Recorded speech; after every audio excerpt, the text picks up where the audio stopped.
pediatrician. She is a consultant pediatrician with a reputable children's hospital. Her most important assignment is being a mother of 4 amazing gifts, a role she does not take lightly. She loves to express her thoughts through writing and uses our social media platform to promote building stronger value-based families as an answer to the societal decadence ravaging us. Amala exudes a level of wisdom and balance, which is very uncommon in these times. Having gone through a divorce and came out better, she's channeling her energy towards counseling and mentoring younger people on life and relationship matters. Amala is also committed to demystifying the shame of divorce. That's so amazing. By helping people go through divorce and come out better. She is a woman of faith and believes she is a savior sent to add value anywhere she finds herself. Ladies and gentlemen, will you please welcome to the family meeting April edition, Dr. Amala Chukwu Okore. Hi, Amala, good morning. Hi, good morning. Good morning, everyone. Good morning, good afternoon, good evening. It's such an honor to be here. Amala. See your beautiful face. Guys, I want you to welcome Dr. Amala. Just say hello. Welcome, Dr. Amala. Give Dr. Amala our family meeting welcome. Yeah. They say welcome, Mommy. Thank you. Welcome. Thank you, everyone. Yes. Thank you. And for this giant, I want to introduce this giant. And PF, thank you so much. Presently, I want to believe the time in Canada now is around, it's midnight, I'm sure. And I do not take this for granted. Thank you so much. Praise Forward is an unconventional thinker.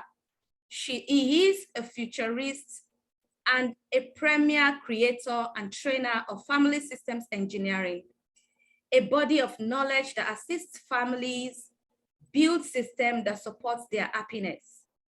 As a founder of the Institute of Family Engineering and Development, Africa, he is an internationally acclaimed family life strategist, creative content creator, and systems improvement specialist. He has effectively worked with various government organizations and families in creating effective family response teams in different countries. A highly innovative strategist blessed with original insights on relationships that have been applauded as one of the most effective family life strategists by the Family Life Coaching Association of America. With over 18 years experience in handling family life issues and working with churches to build effective systems, Praise is one of the best and the few go-to person with effective interventions on family life certification, sexual abuse prevention and response systems, strategic junior church systems, and out-of-the-box parenting programs. He is an authority in the field and frame of reference for many. He has developed several life-changing content that has assisted family life practitioners and professionals become more effective and accurate in case diagnosis. As African premier creator and trainer of family systems engineering certification program, Praise assists stakeholders with tools and strategies that helps them accurately diagnose marital cases and resolve them within the shortest period of time. His family systems engineering certification program is now regarded as one of the most effective family life templates for family life coaches and therapists with over 1,200 family life professionals across various continents taking the course. He is happily married to Tosin, and they are blessed with David and Caris. His love to troubleshoot systems and create faster solutions for people and family life relationship issues. Ladies and gentlemen, can you please welcome Mr. Praise Fowowe, like he always calls himself. Good morning, PF. Thank you so much for joining. Please, drum rolls. Yes, Ayanate, drum rolls for the grandfather himself in the house. Good morning, everyone. Thank you so much. Thank you so much, PF. Yeah, good morning. Nice having you here. So let's start it because I believe we're going to touch a lot of things today. And I want us to have enough time to discuss this. So I'll start with you, Amala. Thank you once again for joining us, Amala. Welcome. It's an honor to be here. Yeah, and I love your beautiful face. Thank you. Yeah, so Amala, the topic is the lady, her lover, and the killer. Who is the lady, Amala? Who is the lady? Okay. First of all, I want to appreciate IFED for bringing me here. And my journey with IFED started with tears and pain, premium tears that, made me run to PF. And it's been a journey, and we're here today. And I just want to say here that I honor him very much. And it's an honor to be sitting on the same platform with him. I don't take it for granted. So thank you very much, PF. I'm very grateful. So the lady is that young woman in every one of us that has a lot of hopes, a lot of aspirations, a lot of dreams, a lot of prospects, I would also add.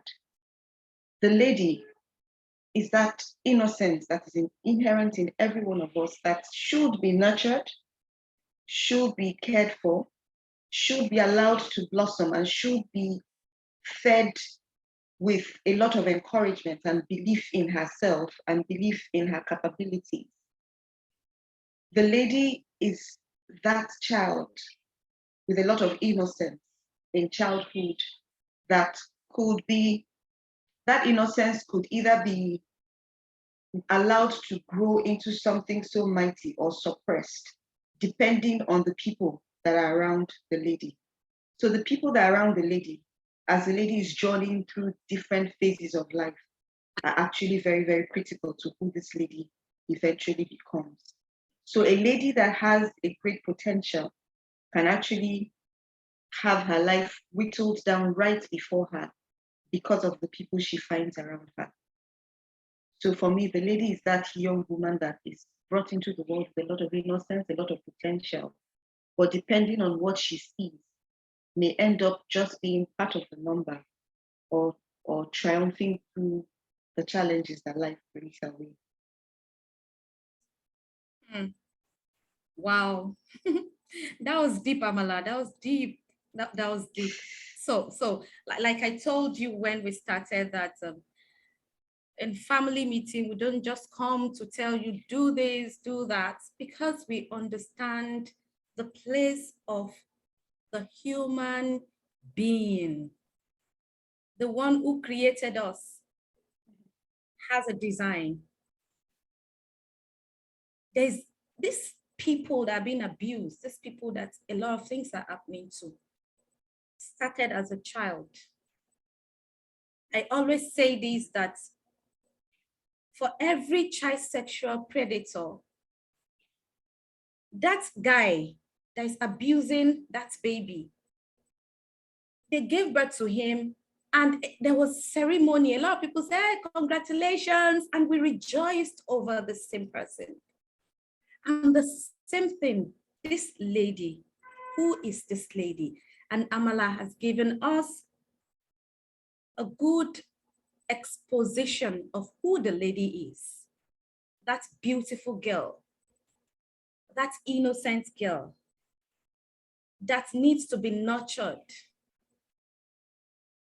that has a lot of innocence in her. And she went to the point of saying that it is expected that everybody around her is supposed to help her to grow. Everyone around her is supposed to help her sustain and maintain the sweetness that she came with. When they said, oh, wow, it's a girl, it's a baby girl. And oh, she's so pretty. Oh, wow, look, that's baby. Can we all take ourselves back to that time? If you have a child, can you take yourself back to that first time you held your baby girl? That is the lady. The lady grew up, and along the line, a lot of things started happening.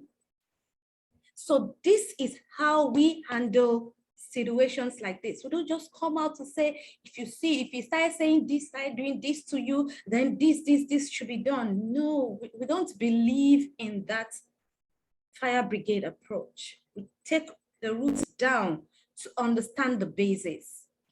I'm still going to direct this question to you, Amala. So who is her lover? So we have the lady, her lover, and the killer. Who is her lover? Okay.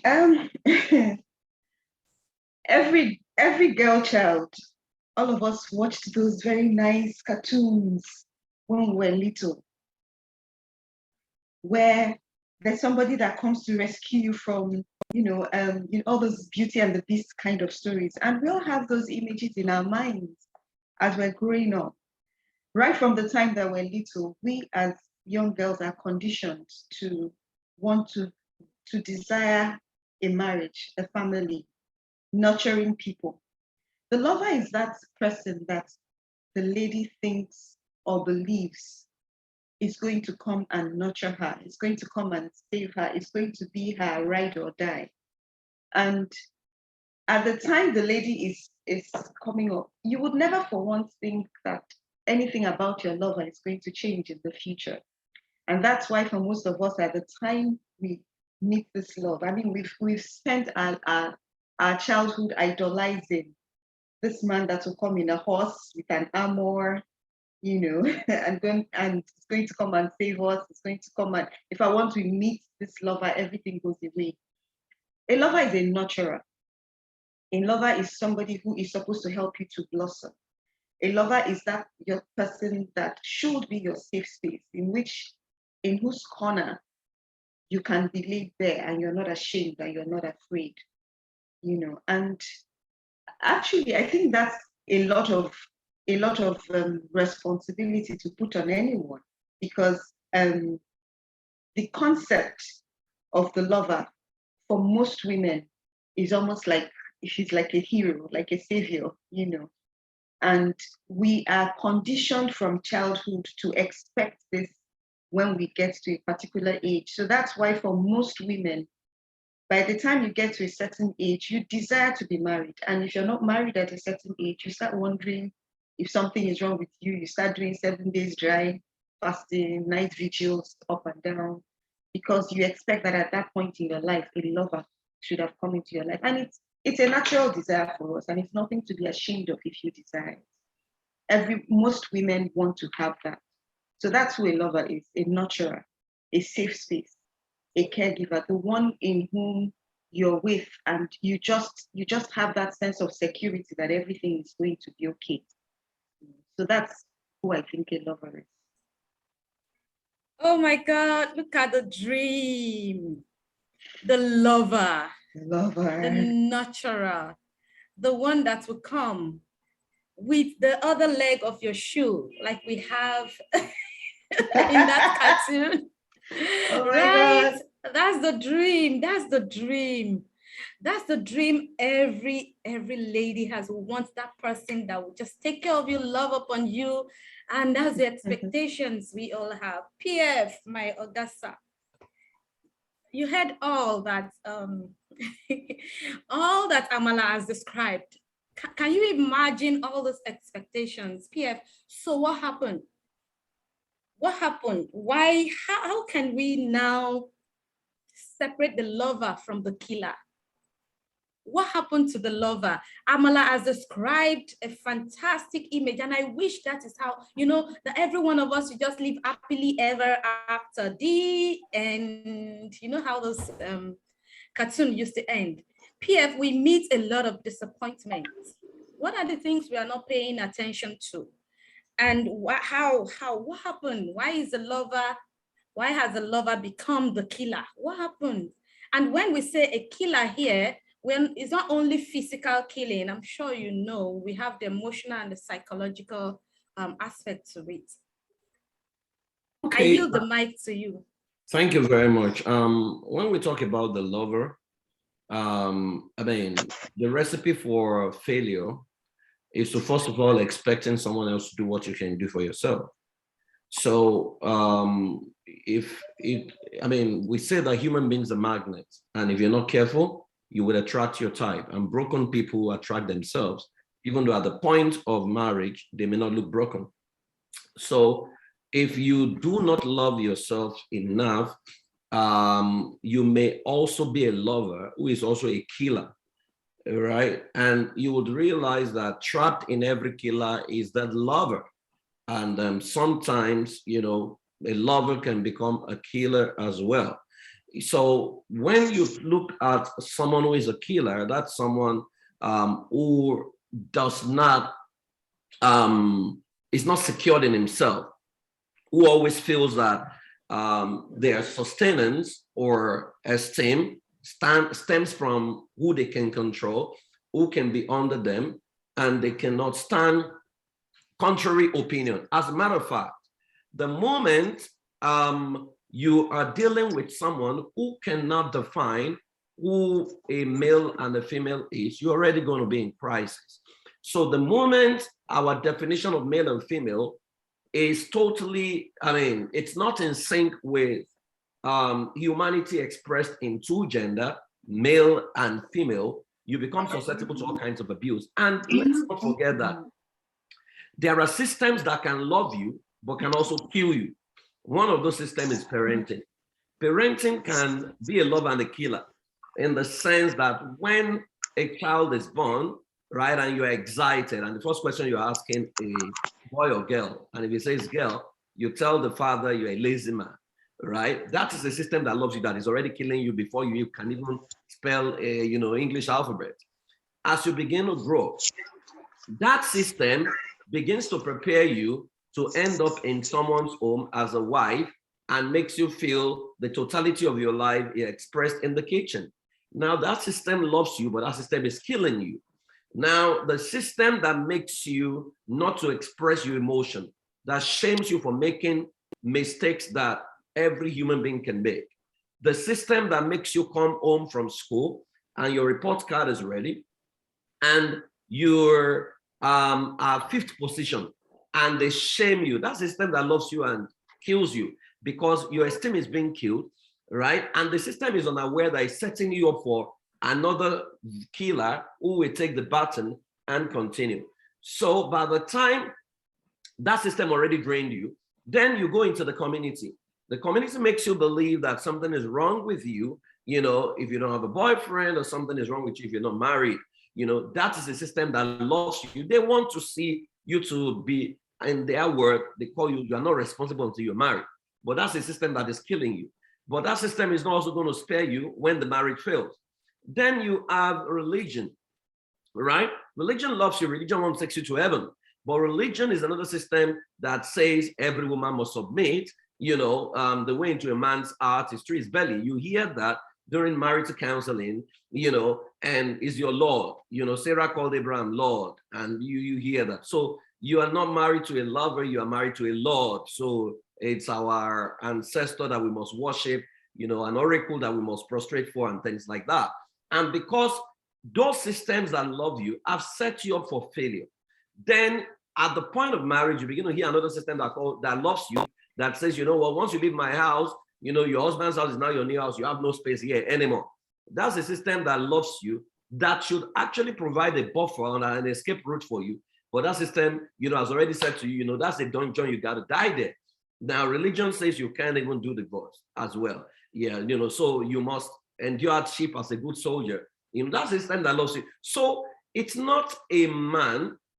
When you talk about a lover and a killer, is a system, because even the man or the woman who ends up becoming a killer is a product of this system. So it's not to blame someone, because nobody was born a killer. People are made, in that mode by what they don't even understand. There are people who are messing up your self-esteem by what they say about you, because they are always saying the worst of you as against the best of you. But what are you saying about yourself? Because I was yesterday, I was in Waterloo, and we were talking about scripting the future of Africa in the diaspora. And everybody was colonialists, they killed us. And I said, yes, colonialists did what the colonialists will do, but what are you calling yourself now, right? Because if you don't call yourself who you should be, if I'm in a relationship and someone looks at me consistently and he says I'm a fool, and what is my response to him? If I continue to believe I'm a fool, then I'm collaborating with a killer. Maybe I'm also a killer, I'm killing myself, then I'm collaborating with the person to finish me up. So it's a systemic response I want to give to this, to say, yes, you can have the lady, but the question is the lady a lady? Because there are lots of ladies who are just a shell, right? Female shell, because what makes you a lady is not your body.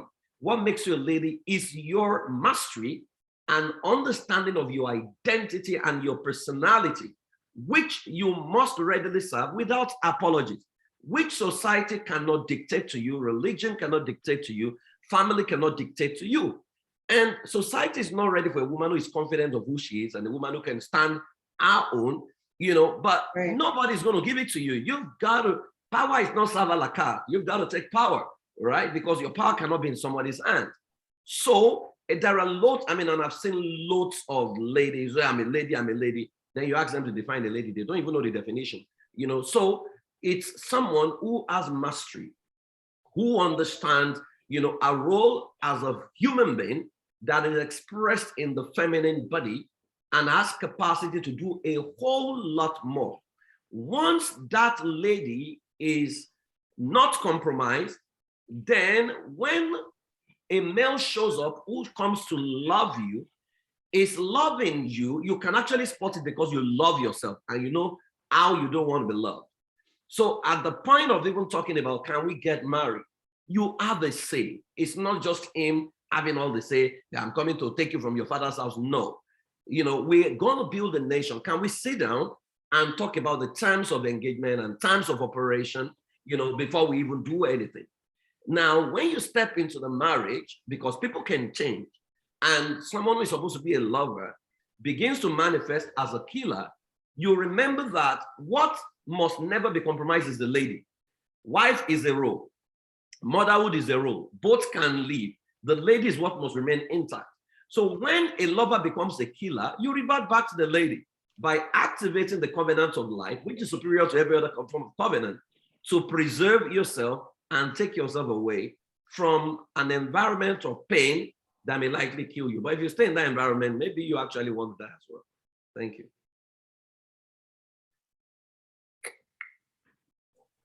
Guys, what are you going to say about this response?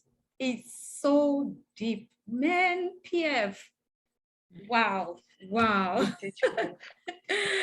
This is so deep, and it's getting hot in the house. It's getting hot in the house. Please just appreciate and celebrate PF for me. We need to do it. Celebrate me. What now? Where they are alive? Let's celebrate PF. That was a deep one. I'm sure you have never had anything like that from anyone. This description, this definition from all those counselors online. Admin, please, can you mute? Okay. All those counselors online that are giving you all the advice and all, check their life. So PF has explained it. It's so deep. He said, you as a lady need to master yourself. It starts with self-mastery. When you understand who you are, you understand your personality, you won't have unnecessary, unexpected, all this expectation that we put on a particular person. And I want you to pay attention to what he said also, that the system is one thing we need to pay attention to. A system that loves you so much, but is also your killer. Parent. The parenting. the religious setting that set you up for failure, that set you up to be killed, that set you up to even be a killer. Because they believe they have the power, they believe they understand how your life should be lived, they believe they know everything that should happen to you and how you should go. And so they turn the human being in you to human doing. PF also said something that that killer is coming from a place of insecurity, where he believed that his power, his control, he has to be in charge. It depends on being in control. You know, that mindset is as a result of a damage. It's as a result of the system that killed her. Another system that push you out to your husband's house to say that I've given you out, so you don't have any room in my house again. That is where you will stay. That's now put the idea in the woman's heart to say that when anything is happening, I should keep quiet. I should not talk because I don't have any other place to go. That is so deep, PF. Thank you so much. And I don't even know where to start again. You see, PF also said something about understanding your singleness, understanding and being able to separate your aloneness from loneliness, saying that if your role as the wife fails, you'll be able to go back to the lady. You should not compromise you being the lady, right? So PF, you have highlighted and mentioned all this. And a lot of confusion is out there. I want you to talk more. I want you to expatiate more. I want you to counsel the ladies in the house. I want to believe we have married and we have the singles here. And I want you to please help us to understand it more, that your value has not reduced because you're going through abuse. Your value has not reduced. Can you pick yourself up? You see, one of the things I'm learning, or I've learned as I grow older, is that maybe nobody really cares about you as much as you think people care about you. Sure. And that's why self-care becomes very, very important. You know, there are so many things you believe that may not be your beliefs, but because it was written in the book, you've come to believe them, and you are appropriating it as your own. That is not your life, right? So for me, I think the journey to finding yourself is a personal journey. Nobody can do that journey for you. As a matter of fact, you cannot be taught to be you. You have to believe to be you. That's why you are a human being. It cannot even be prayed into you. You can't confess it into you. You have to live it out to find you. And not understanding this will totally mess up people, because you have been a victim of who your handlers have produced. They've said, this is what you must do. And so that's, for me, standard procedure. When you master who a lady is, what that means is you must have a personal vision for your life. You deserve it. You are entitled to personal development. So it means you can go to a bookshop and buy any book of your choice. Freedom to become anything you want to be. It must be a personal choice to say, I am going to be able to buy my own car, build my own house, earn what I want to earn, take myself, go on a trip that I want to go on without anybody. Until you get comfortable in that space. I mean, I was working with a lady in my early years of practice. And this was one of the most beautiful faces I've seen, even though I don't compare people. And this lady believes she's ugly. Why does she believe she's ugly? She said her nose, people used to abuse her nose as a student. So I looked at her nose and I said, if Michael Jackson had this, your nose, he won't be dead. And she started laughing, right?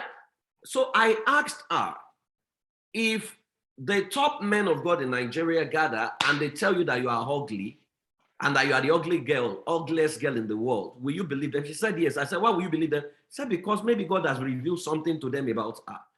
And I knew she was set up for disaster. Society must not, will not allow people to live, but you must allow yourself to live on your terms. And by the time when I say live on your terms, I'm not talking about going to another extreme where you now say it's dog you want to sleep with and all those funny things that the news we are hearing. I don't know how you guys are dealing with it, but we are hearing those news. You know that that's what is happening.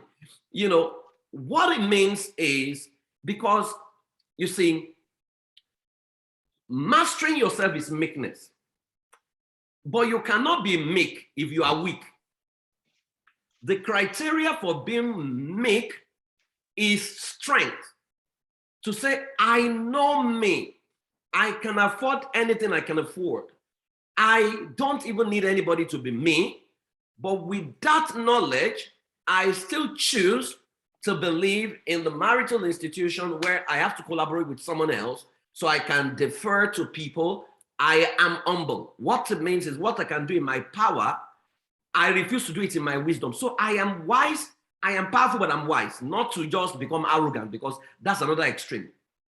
So being ladylike is not, you know, being a mess where you now do anything anyhow. Today you just go naked and say, I'm owning it with my chest, I can do whatever. That's not what we're talking about, right? Because people who are really ladylike are not noisemakers. They have silent, their result speaks for them everywhere they go. To say my competence will not be compromised, my humanity will not be compromised, my self-care and self-love will not be compromised, because that's what I deserve. And when you master that, trust me, by the time you get into marriage, somebody else's responsibility will not mess up your emotion. See, there is nothing, if the whole world wants to collapse, I will be laughing. You can bet I'll be laughing. I will be me in the midst of chaos, right? It's not, because my essence is not tied to what I do. Take everything, away everything I do, take it away from me. In fact, I'll be very happy, because it now means I can live in my solitude and the life I enjoy.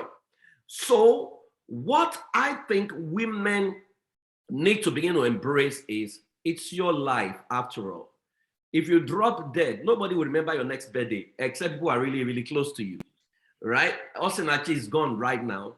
The church used to minister. They are still going to dance tomorrow. Tomorrow is Sunday. The next day after, they are praise worship. We must always dance. Whether the heart wants to collapse, we must always, the next person has taken over, right? And so if you understand that all the people you want to please, nobody cares about. If you are dead, everybody will cry. And I learned that when my father died. I mean, my father was a hands-on pastor, preacher in Anglican church. People love him. Very good workaholic. The day he dropped dead, people who even came to weep with us, when we served them refreshment, they collected it and they ate it. That was when I picked sense to say, I even thought nobody will ask for anything. So I learned a whole lot from that experience.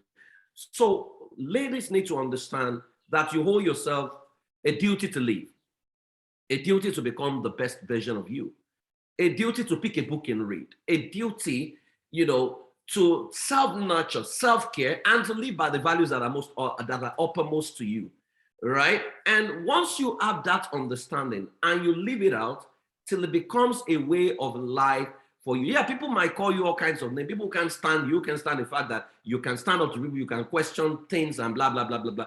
But you see, if you master who you are, the world will always make a way for you.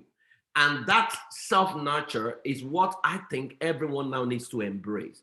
We need more human beings in our world, not human doings or human things. When we become human beings, then we can become anything we can become. Yeah, so don't feel bad about what anybody has to say. The same people who say stay there are the ones who will, who will move on and say you were stupid. However, once you begin to have issues, first point of call might be separation, is not divorce. And separation is to see if the other person still wants the marriage, and for you to come together, not to live together immediately, but to go through the proper process, which would include counseling, which would even include, I always insist, he needs to sign a written undertaking that, you know, and we have to also get a certification from his therapist to say that this guy has overcome his anger. And it can also be the other way, you know. That's my standard when it comes to abuse. Once you abuse someone, those are my standard. If you now jump out of it, then it means you want to commit suicide. But ladies need to self-nurture. I think that's the fundamental. Once we have more people like that, that community that believe in themselves, you know, understand what their values are and prioritize themselves as against any other thing, you will no longer take insult. You will no longer, you know, accept some crappy things that would demean you, whether from religion or from society or from anybody. Yeah, that's what I have to say.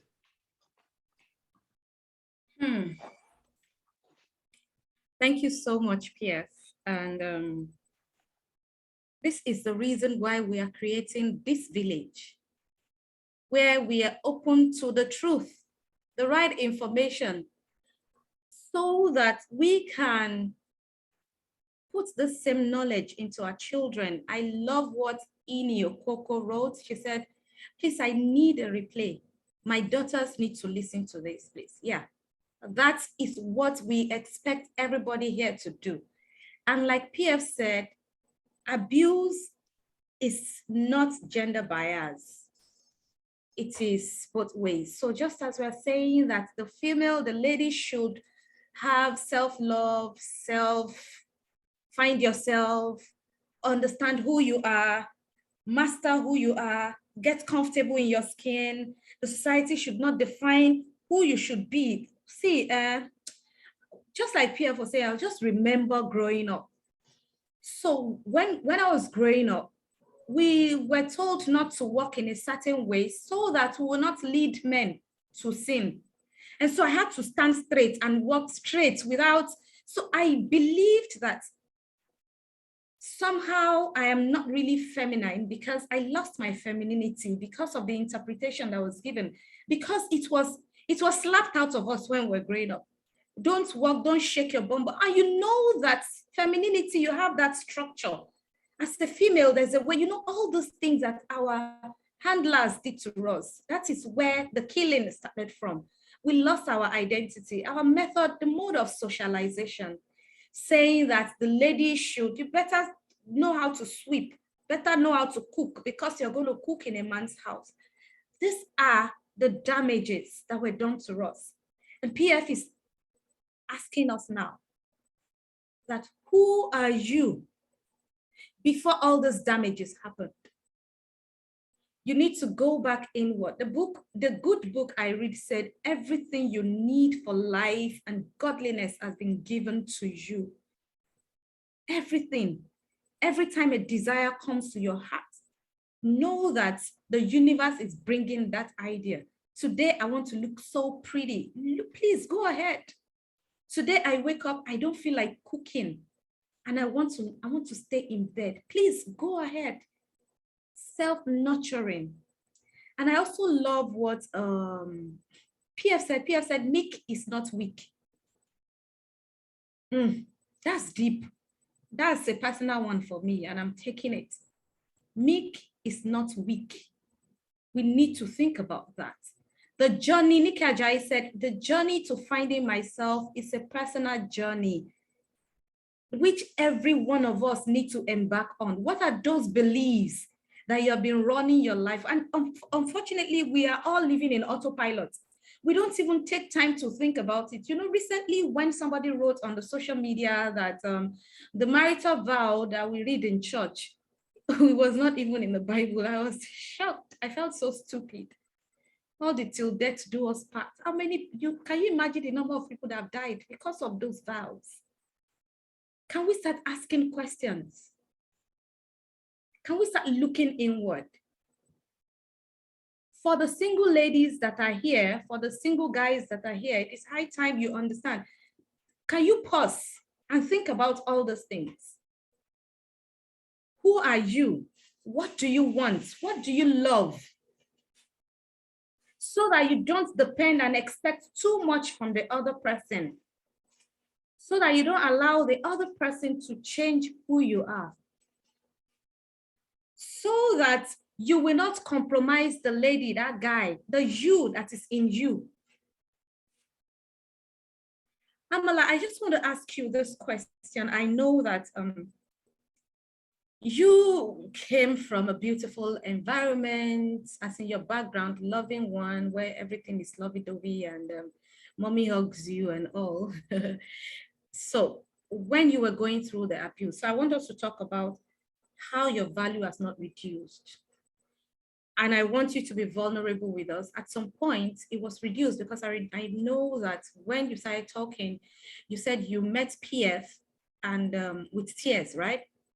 So I want us to take us through that, your journey, and how you arrived at who you are. Amala is a very confident, divorced. She's divorced. She has 4 kids, beautiful kids, and she's living a life, and she's ready to share her story. And she has a lot of learnings. She does not talk from a place of pain. We know all those coaches and all of them that are on social media. When you listen to them, you know that they are still hurting. And that is why they are bleeding on a lot of people. But Amala is not one of those coaches. She has serenity in her. And she understands what it means to be hurt, to be healed, and to help other people with her learnings and her journey. Amala, can you please just take us through your journey for like 3 minutes, how that you have arrived to the fact that your value has not reduced, even though you went through all the abuse, psychological abuse, emotional abuse. Yeah. Thank you. Thank you, Evan. And thank you, Pierre, for setting the house on fire. Serious fire. Yeah, so I would first of all say that we've touched a bit about parenting, and parenting does play a critical role in how we turn out. So personally for me, I was raised in a family that there was a lot of love, a lot of kindness, as in I came from a middle class home. My parents were well placed, civil servants. Then there was a lot of love, and I never knew. I tell people that I never knew that life could be difficult until I got married. And I got married pretty early because there was a lot of conditioning from the church as well, So as a young girl, I gave my life to Christ on time. I became a believer, and a lot of conditioning happened at that time. I was just 21 or 22, so it wasn't a decision that my parents welcomed willingly, because for them, you're in medical school, you're brilliant. I was that child that all through my primary school days, those kind of children that they say it's prize giving day. Oh yeah, Amala, stand here. When you finish collecting all your prizes, you can go back. Do you understand? You don't be coming out one after the other, So I had a very bright future. So when I came up and said I wanted to get married, my parents were like, "You said that this born again thing you started doing is going to derail you." And it was a real battle. It was a real battle because there was no reason. When people say, "Oh, we got married because we couldn't pay school fees," I got married because I was running away from home, I got married because I was, and all those reasons did not exist for me. It was simply a lot of religious conditioning which happened at some point in my life. But then I also come from a family where my parents will sit with you, talk with you, negotiate with you, and they're not the people that will say, "I'm not going to pay your school fees because you've decided to do this." They support you up until when you yourself see that you're sinking. And it was this same family, it was the same parenting that came in when it was obvious that I was thinking. It was still the same family, the same parent. I remember the first time, so all throughout the time everything was happening, I confided in one of my siblings, but then I didn't want to also tell my parents everything because that thing of we told you was there.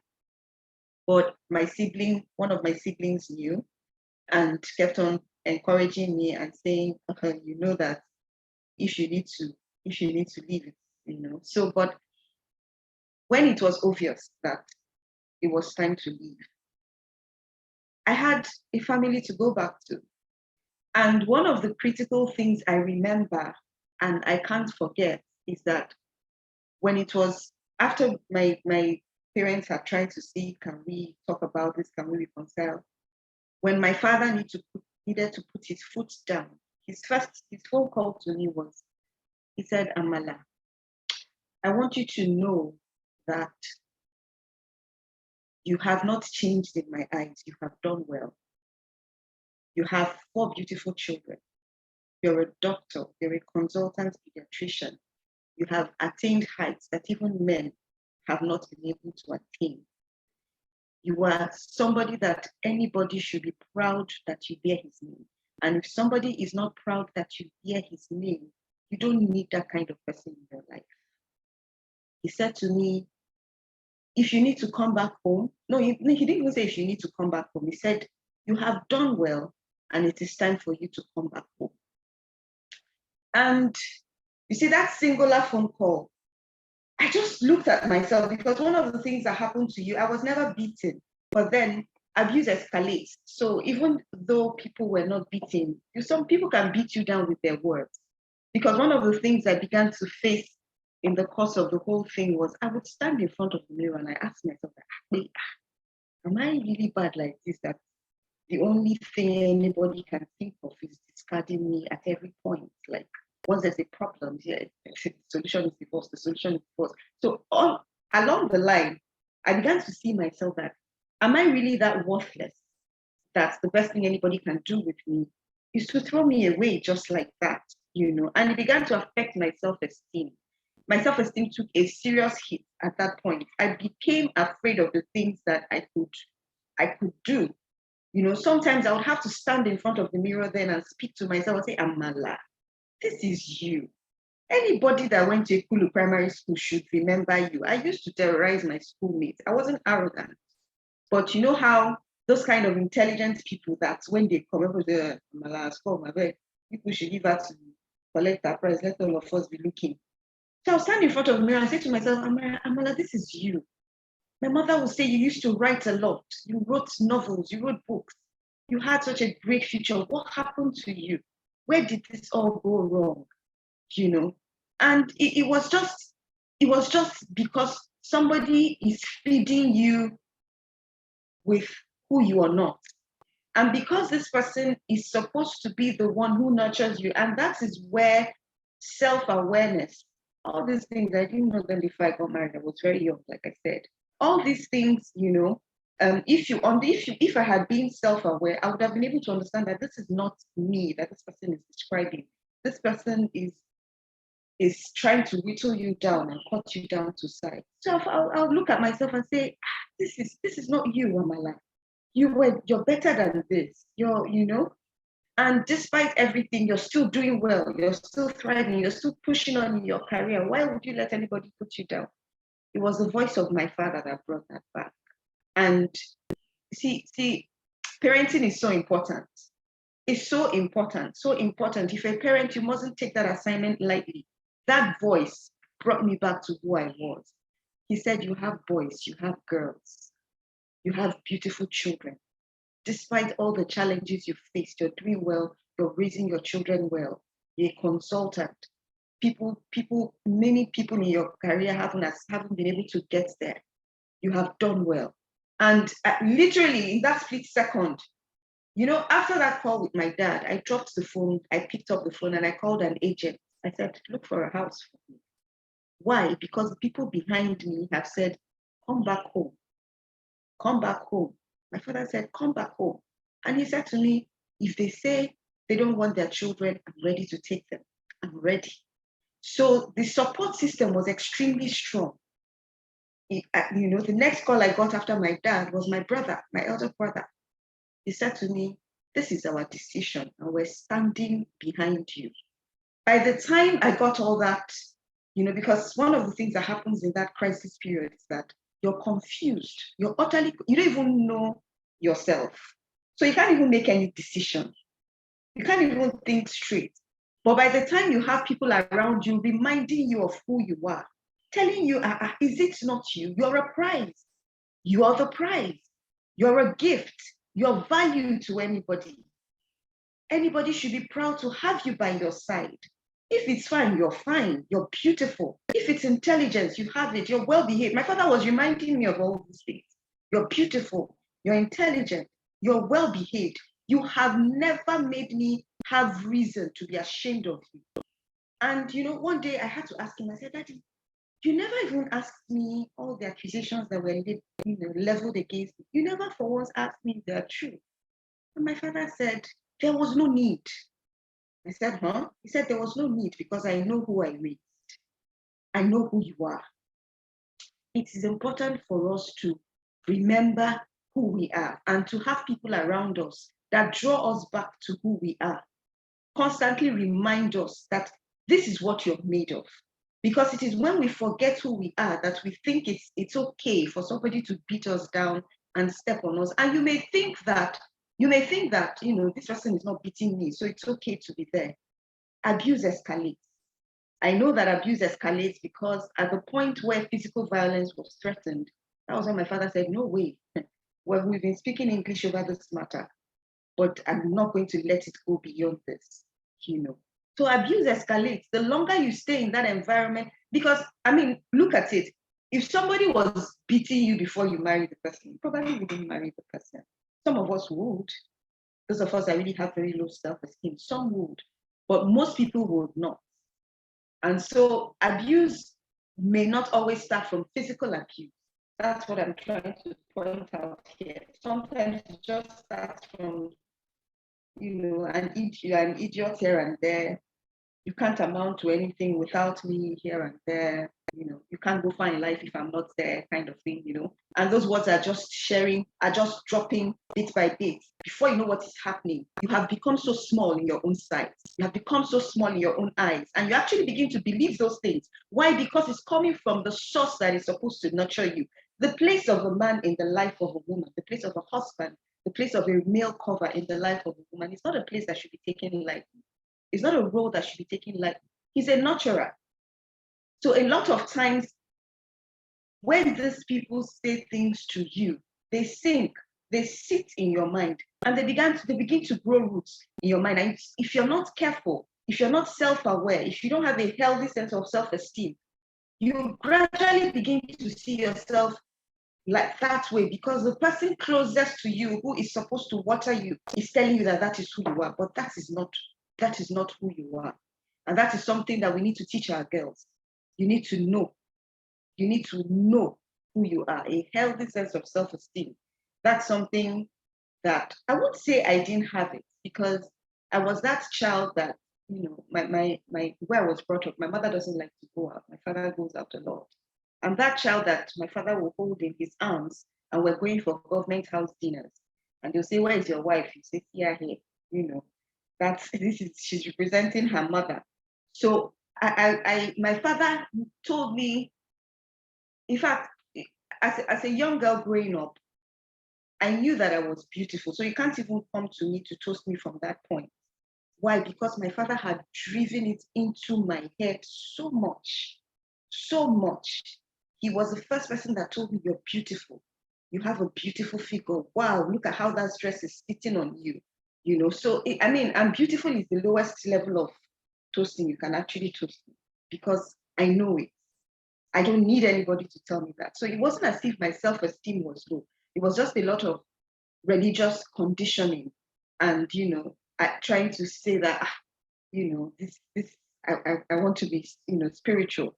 And that also leads to a lot of things. When they say don't be I didn't want to be unequally yoked. So when I saw this yoke that seemed equal, but now I'm understanding that unequally yoked is not just about the fact that we're Christians. Unequal yoke is across a lot of things. It's across your social status. It's across your mental exposure. It's across your compatibility, your cultural compatibility. Unequal yoke is across a lot of things. But when we take it as unequal yoke, it's just we're both born again. No, that's not enough. It's part of it, but that is not enough. The things that may actually cause problems in your marriage may not be the spirituality. It may be your social conditioning, it may be the social class that both of you are from. It may be the mental exposure that both of you have, the intellectual, so many things can mean unequal yoke.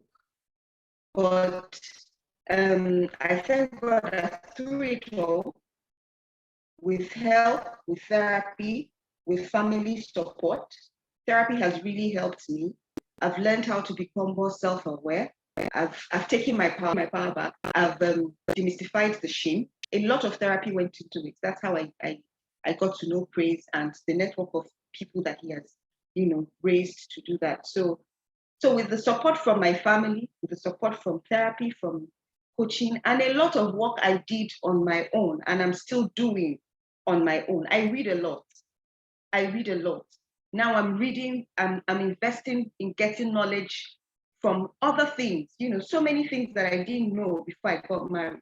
I'm investing knowledge in self-esteem, my femininity, my mental capacity. I'm reading, I'm learning, I'm growing. And as all this is happening, I look at myself and I'm able to say to myself, you have a lot of value, girl. Anybody that has you in his corner should be able to raise his head high and say, yes, this one is my own.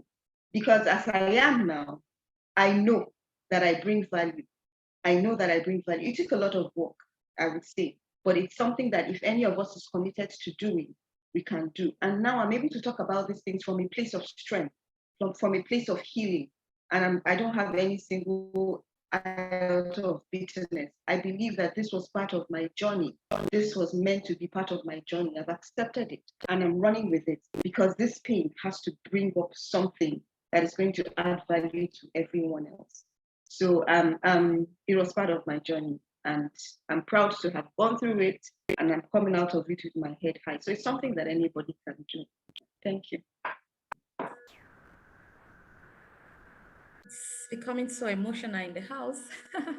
Amala, thank you so much. That was a beautiful one. And guys, can you please celebrate Amala? I believe you can see where she's coming from. I believe you can feel the healing, you can feel the peace from her voice, you can feel the serenity. How many divorced women have you heard talk in this manner? That is what healing does. You don't have to be divorced. You're still married. You're 28, you are 35, and you're looking 60 already. We need to embrace healing. That is where the power lies. You need to go back to who you are. You need to find yourself. Can you imagine that brilliant child in school, very intelligent, that end up as a medical doctor, a consultant for that matter? You heard her story, how that she collects prizes and all. And quite a number of us were like that. And somebody start talking you down. And you start accepting it because of some systems that want to lead you to failure. You lose your identity. I read in the chat where somebody said, the wounds, the pains from emotional and psychological abuse can cut deeper than the physical one. Absolutely. The pain can cut deeper, but we can heal. How many of us are making up our mind today to heal? She mentioned the help of psychologists. She seek help. Please, let's open up. We're not telling you to leave your marriage, but we want you to get your groove back, get yourself back. When you do that, no matter what anybody is saying, PF said it the other time, take away everything he's doing. Praise for Owe is still praise for Owe.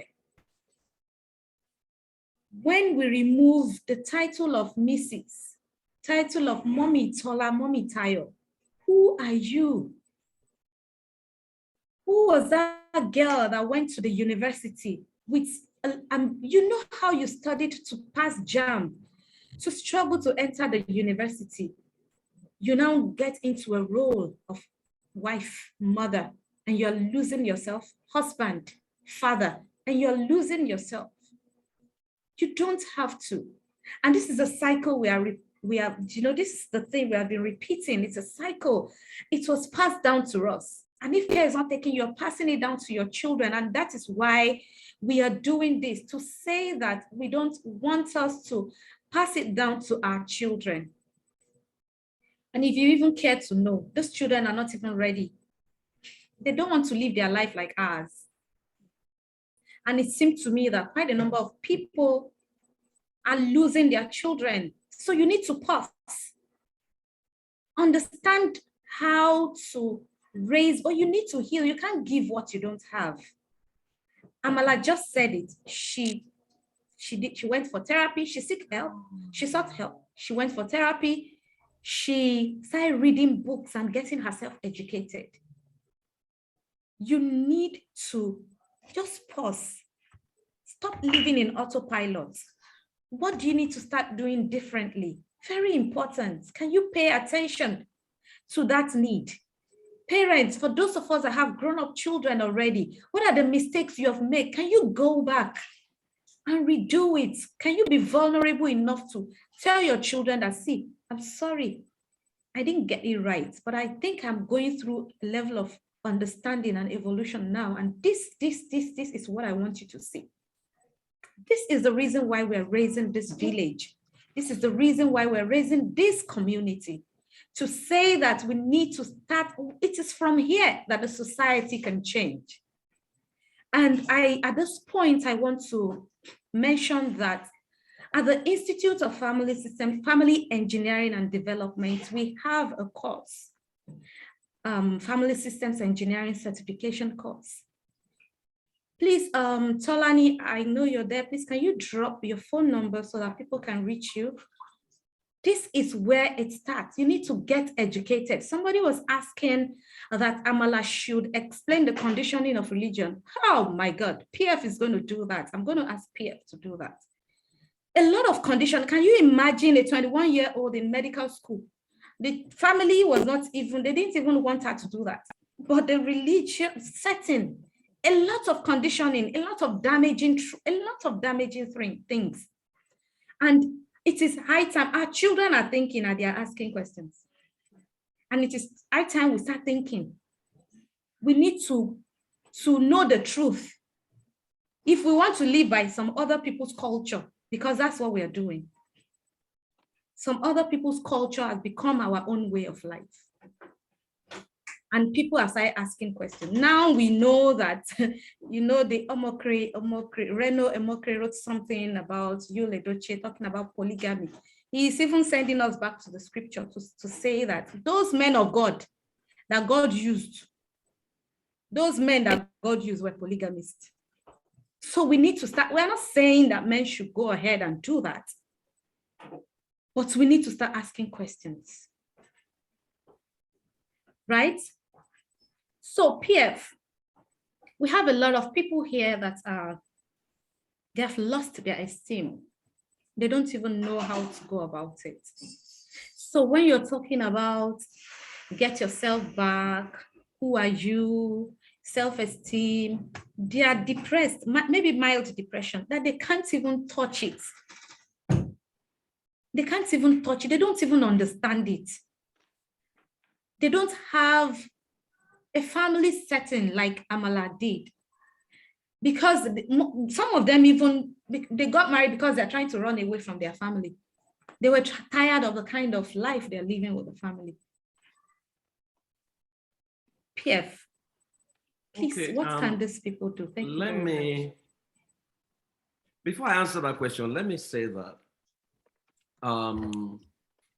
religion abuse exists, but the totality of religion is not abuse. I need to say that. The part that is not abuse is spirituality. And I think a lot of people have challenges with religion. If your first stint with religion in Christianity, for example, is Pentecostalism, I think you will likely have that challenge. I grew up as an Anglican.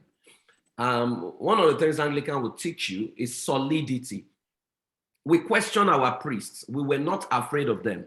We honor them, but not afraid. As a matter of fact, they created forum where we can challenge them, and we never thought that God will strike us dead. You know, once you begin to hear, if you touch this person, something will strike you dead. That's Amadioha and Shangu. That's no longer God Almighty.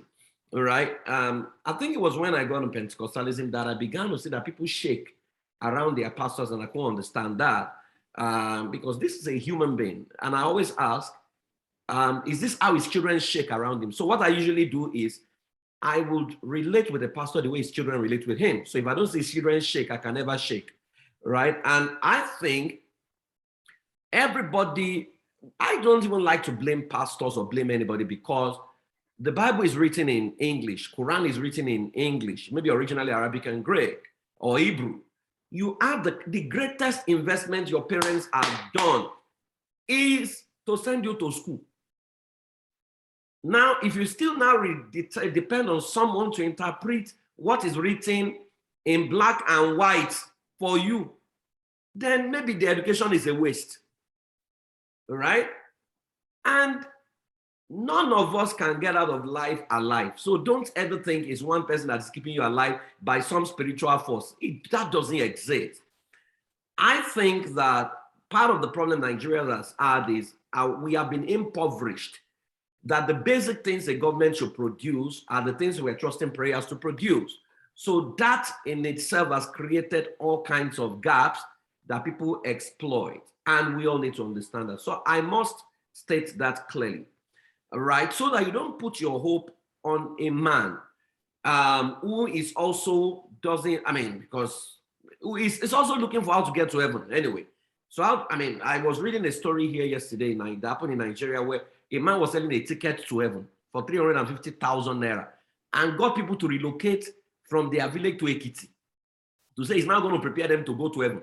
And human beings relocated to that village to go and be living in that isolated village because they want to go to heaven. You know, so these are the things that makes you begin to question sanity, begins to question, people's life. Amala touched on a fundamental principle, which is family. Your family must become your support system. If you have a credible family, trust me, you are safe and you will likely survive a whole lot. But if you don't have that family, can you create your village, which is a group of people who are sensible? Amala and I, sometimes, if you want to say some of the most shameful things, most likely I'm the one she will boss, and she knows, she'll say, once she's beating around the bush, I know where she's going. I'll just tell her, and we'll laugh about it and stuff. You need that support system. But in case you have lost your esteem, I'm going to give you a simple task to do.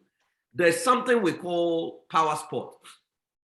What you do is go on your laptop, put up a PowerPoint, create a black canvas, right? Just you can create a rectangle, cover the slide, make sure that it's black. Then in the middle of it, use the color red to write my power spot. When you have done that, now populate the entire plane using different colors with everything you can remember that has worked for you, including the mundane things. So for example, maybe you were first in primary school. Write it on so year. I was first position. Maybe you ran 100 meters and you won. Put it there. Maybe you cooked your first abacha. I had abacha for the first time in February in England, and I felt, oh, wow, it was better. Maybe you cooked it for the first time and you loved it.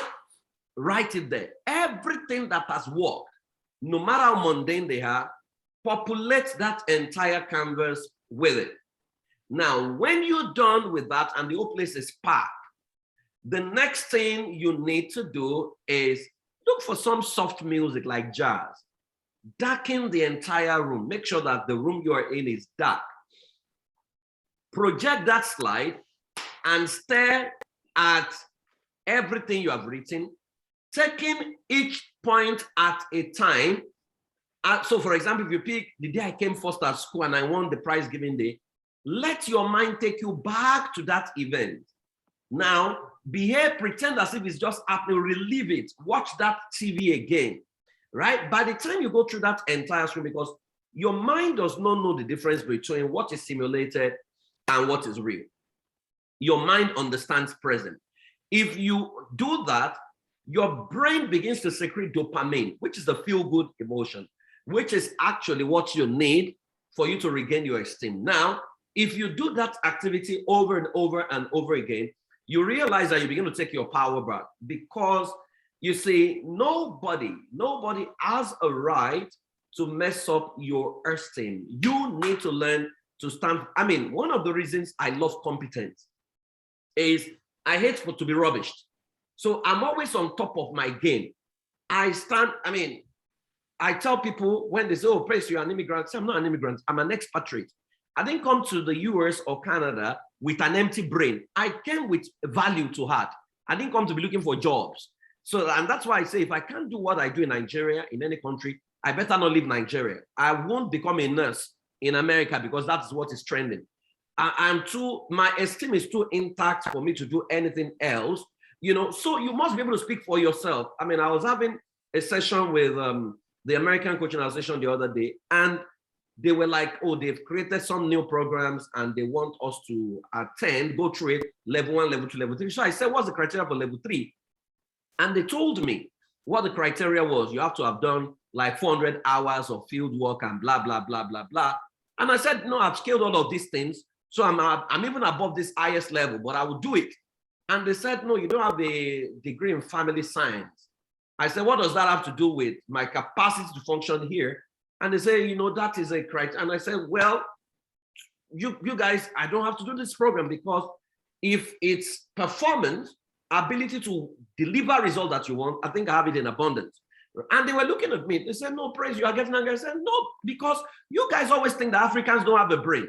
I'm not going to allow you rubbish me because of the color of my skin. My esteem is too intact and I'm going to protect it against all odds. You will not silence me. So you need to pick something that you know about yourself, that you are comfortable with, that you can defend if they put a gun to your face. If that is all, if it's your beauty, if it's your nose, if it is your leg, if it's your ankle chain, something that your happiness must be as mundane as I can drink water. Don't let your happiness be when I have 1 billion in my bank account. That's a recipe for failure. It must be something too mundane that I feel happy every time I jump, right? It must be that. And that one is within your control. So once you find that, serve it to yourself against all earth, jump and do the same mirror that you are looking at and you feel pity. Find that mirror again, pick that spot and exaggerate. Human beings, we have the tendency to exaggerate our wrong and undermine our good. Flip that script. Exaggerate your good, undermine your wrong. That is what will save you. So if you make something that is, so for example, after this meeting, go and cook yourself some stew, right? One day I was feeling very down in Dallas. Guess what I did? I went to make, what's it called? Begiri. I made begiri for myself and I put it on social media and I felt very good about myself. If it's begiri you can make, or you can make akpu after now, make your akpu and celebrate it. That's a success. Not everybody can make akpu successfully and it will taste right. Celebrate yourself for the mundane things. Those are the things that nurture your esteem. See, out there is conditioned to mess you up. It's conditioned to show you what is not right, right? But you show yourself what is good about yourself. At the beginning, there was nobody clapping for God. God looked at everything he has created and he said, very good. So the same way, make your begiri, say very good. Make your bed. Celebrate yourself making your bed as if you have created, you have innovated. In fact, create your own style of making bed and say Amala style of making bed. Making bed like Amala. Don't be keeping up with Kardashians. Keep up with yourself, right? Those little things are the things you do. Now, when you have done the power sport, that is your present power sport, which will not show esteem, then do your future power sport. Your future power sport will now be What will you be doing 5 years from now? Who will you be 2 years from now, right? So that becomes aspirational. Then you ask yourself, what must I begin to do daily to move in this direction? That's all you need to do. You know what? I love who Amala has become, and I'm always super proud of her. Because I hear people share their stories about divorce, and all they have said is, well, you know, she has not mentioned the guy in all of this story, right? Because at the end of the day, everything that is happening to you is working for you. It did not happen to you. It happened for you. Your life is a best-selling movie going towards a happy ending. Never forget that. Everyone that has hurt you, they were cast, recruited to play those roles in your life. So the parts that were not pleasant are the suspense scene in the movie of your life. All those people you call bad people, if your movie becomes a best-selling movie, if you take them out of your life will be very boring. So what they did, they actually played their role very well. The only person that has survived and has moved on is the main actor, because actor know they die for a movie. If that actor go die now, that movie has ended. So that you're still alive, you're still listening to me, is proof that you are going to a happy ending. So now, can you title your movie? Can you write the happy ending, how the movie is going to end? Because if you are the movie script writer, while others are watching the movie for the first time, the part where they are crying, you are not crying because you know how it's going to end. So you are no longer bothered. Can you by yourself write your happy ending and carry yourself from where you are and begin to move towards that happy ending? That's all you need to do for yourself. So the man that hurt you, the man that beat you, he was recruited to act the role of a wife beater in that particular scene, right? Now he's no longer beating you. So move in the direction of the next scene towards your happy ending. I think that's what you need to do. If you do this, you guys will be fine. Thank you very much. Oh, yes. Oh, yes. Oh, yes. Oh, yes. So that you will know that the family systems engineering model truly works. I am also a testimony from that of the model. I am also divorced and I have run my life without model. And right now, you know, PF said something that everything that is happening is not happening to you. They are happening for you. And so if you can change the interpretation that you're giving to it, the outcome, what you begin to see will be different. And presently, it is so amazing that my ex now comes and calls me almost every day. He has remarried. He remarried a few years ago, but he comes now to chat me up because I was not approaching it from a place of hurt. And so it made the journey of co-parenting our daughter very easy. Talking about parenting, you have to get it right. If you get it right, you will not bleed on your children. Right. You are safeguarding and helping your children's future. And so you need to embrace this. Pierre said something very profound. We are conditioned to exaggerate our wrongs and undermine our rights. Can we turn it? Can we start celebrating our rights, the things you have done right in your life? Can you start celebrating it and undermine the wrongs that you've done? Because that is the picture, and you know where your focus is. That's the direction your life will go. Out there, in the society is out there to make you feel terrible about yourself, but you are the creator of your reality. You need to create your reality. And that is why we have the Family Systems Engineering Certification course. The link has been dropped in the chat box, and I have also dropped my phone number. There is also another phone number. Please seek help. It doesn't have to be the way other people are talking about it. Your story can be different, and that's just the truth. Your story can be different. You can be in peace. You can live in harmony. For those of us that are still in our marriages, like I said, we are not telling you to leave. You can enjoy yourself. At the same time, bring up your children in the right way. I hope you know that you're bleeding on your children already. They are watching you, and in their subconscious, they are storing some things that they are not even aware is there. And it will start manifesting. And people will say, oh, children from a polygamous home, children from broken home. You know, all the story. Children from broken home. They are like that because the parents, their handlers did not handle them well, did not manage the situations well. So talking about what are the things you can do, I also want to add to it. It's not really add. Maybe if you have this acronym, ACCEPT, ACCEPT, acknowledge God, acknowledge yourself. That's what we've been talking about. Self-love. Find yourself. Change the language you use for yourself. Do you have affirmation? So when somebody says you are useless, PF is always using that illustration. When somebody says you are useless, maybe the person is not using you enough. They're not using up to the capacity that you can take. Right? Change your language. Challenge that inner critic and use the right language for yourself. I am smart. I am intelligent. You know, all those things, right? Change your language. Control your environment. That's the second C. Control your environment. Be careful what you watch. Be careful what you listen to. Guard your internal filters. Guard them well. Check the people you follow on social media. People that after listening to them, you're drained emotionally. Don't follow them again. Control what you take in, control your environment, then educate yourself. Amala said that, and part of the education is this family systems engineering we are introducing to you. Feed your spirit man, pamper yourself, love up on yourself.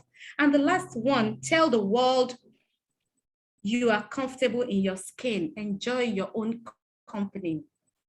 Yeah, that's the last level. You come out to reintroduce yourself to the world that this is me. Yes, you have gone through all that. Yes, the neighbor knows about it. Yes, you're shy. Can you shame your shame and reintroduce? Work on yourself. Do this work and come out to reintroduce yourself to the world.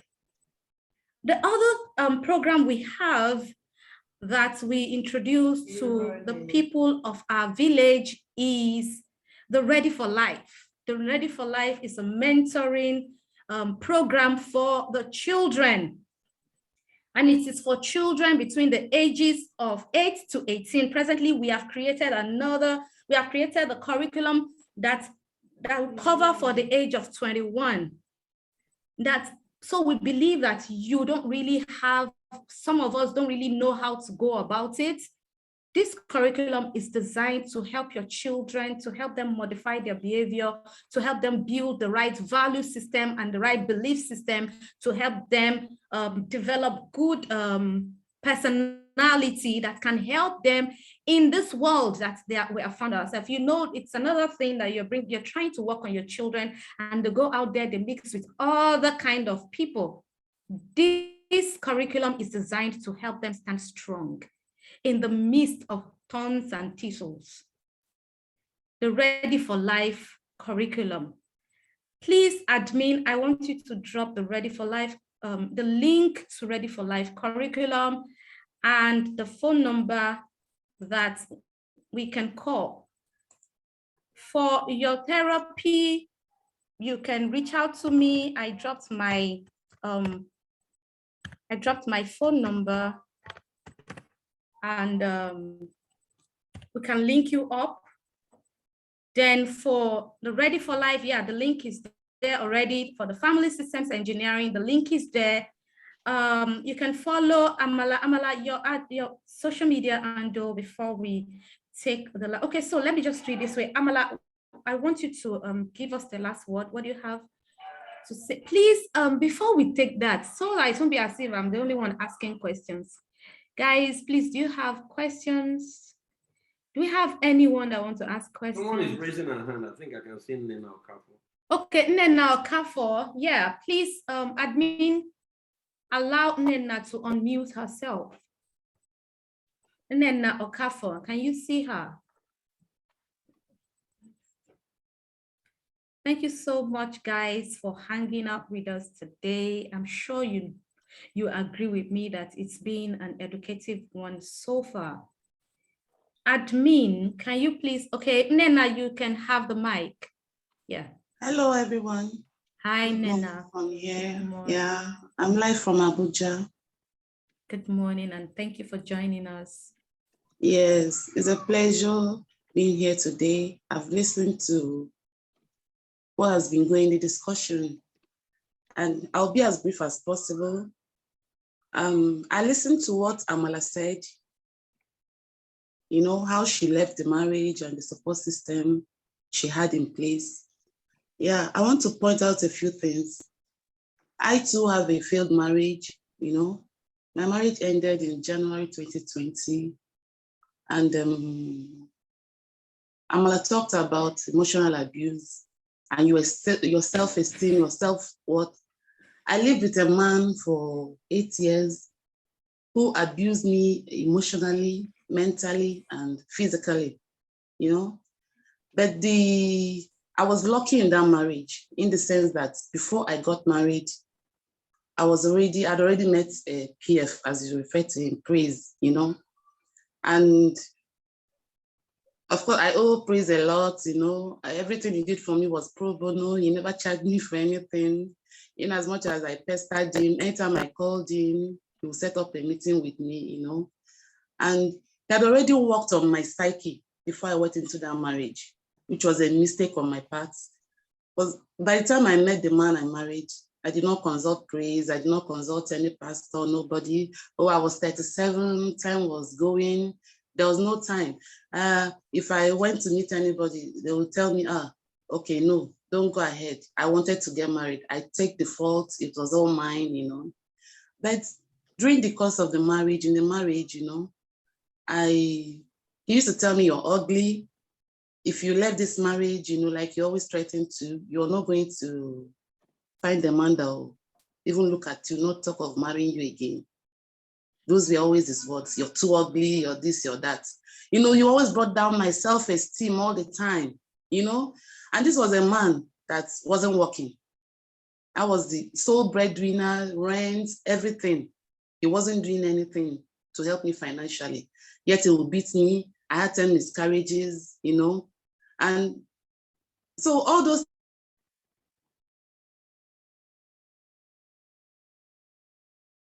times he will tell me, oh, you're ugly, no other man will ever to my brains and whatever to my previous sessions with Praise, you know, where the first time I met him and we had a meeting, he told me, he asked me, oh, he knows a lot about me, you know, my past, you know, sexual abuses I suffered as a young child and all that. And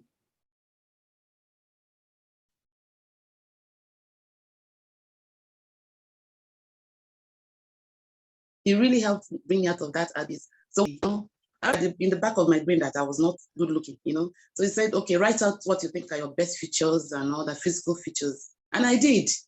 And he told me, oh, do you know you're beautiful? And I didn't believe him.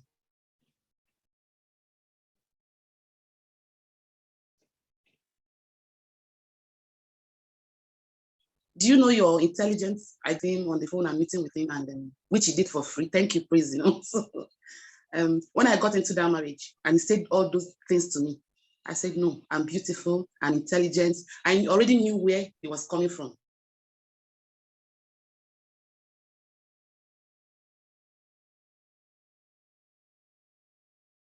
I already knew he was a killer, you know. Like, so I think those sessions with Praise before I went into marriage. And when I started having issues with him, with the man I lived with, I called up Praise one day. I said, okay, I want to bring my husband. Praise said,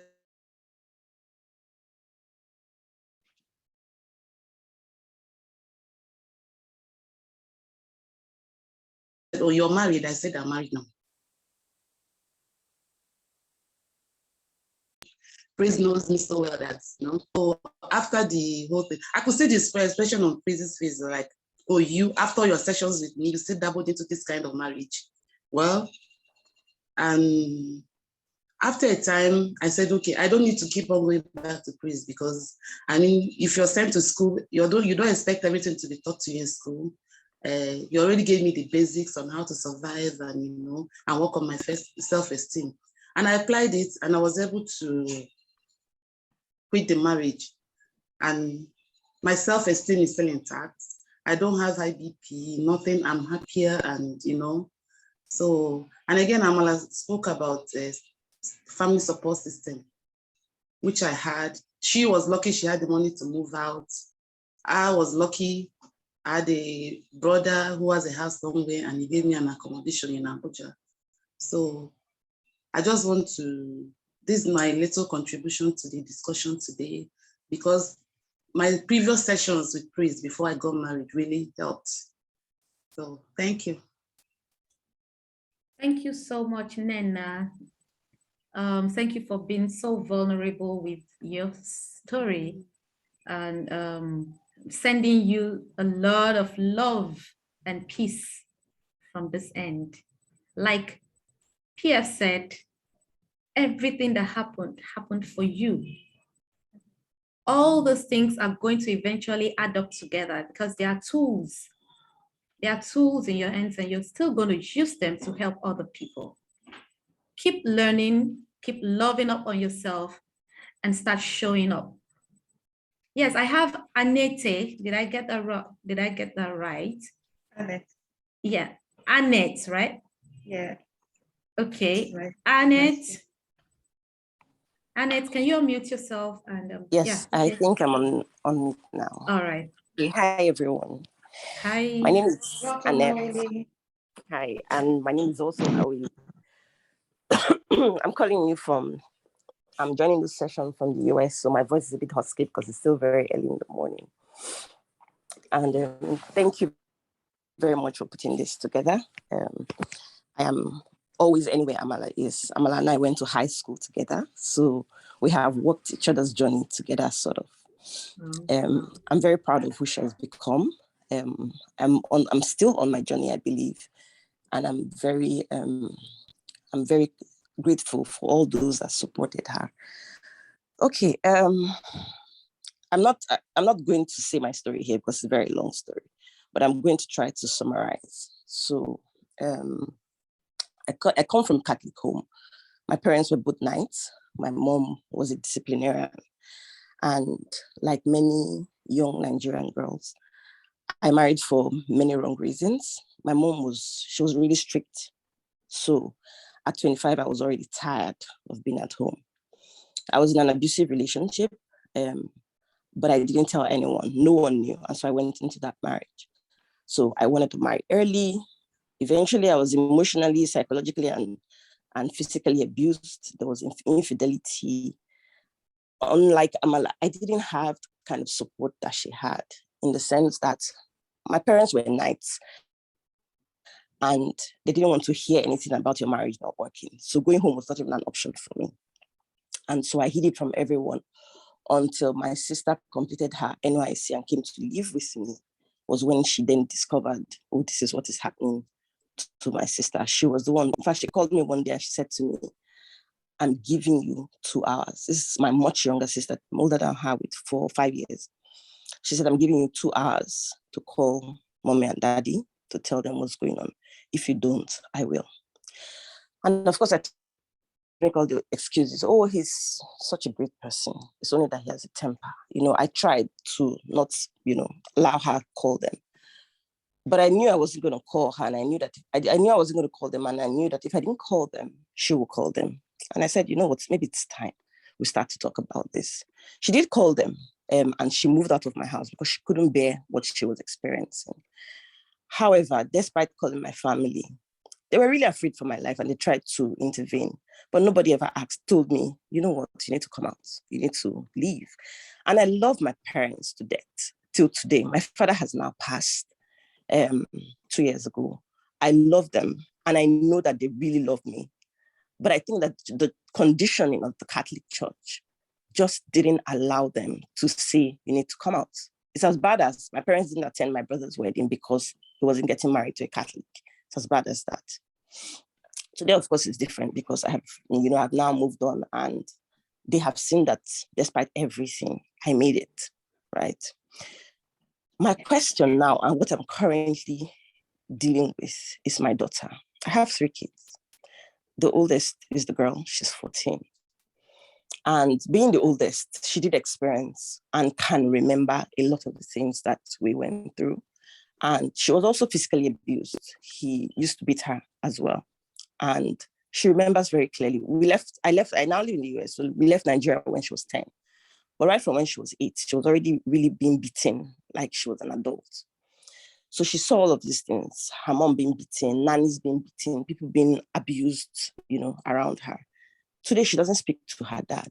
And it's sort of a new problem that my family and his family are tying around my neck and saying, it's your responsibility to reconcile your daughter and her father because she needs her father.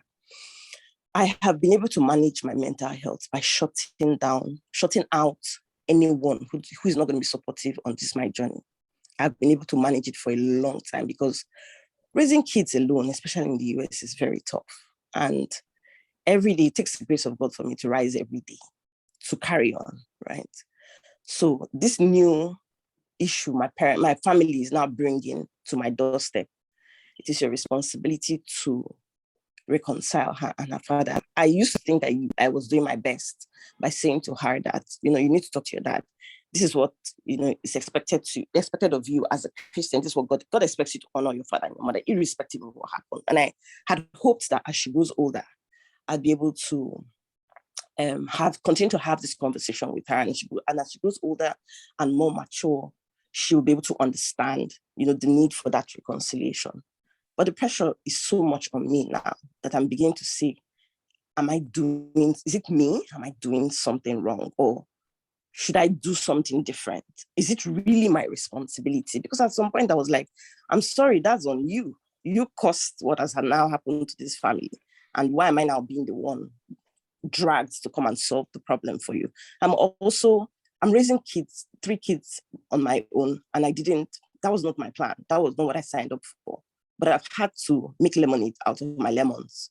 So maybe this is your own lemon. So maybe you need to make your own apple juice or something, whatever you want to do with it, right? So my question to Praise is,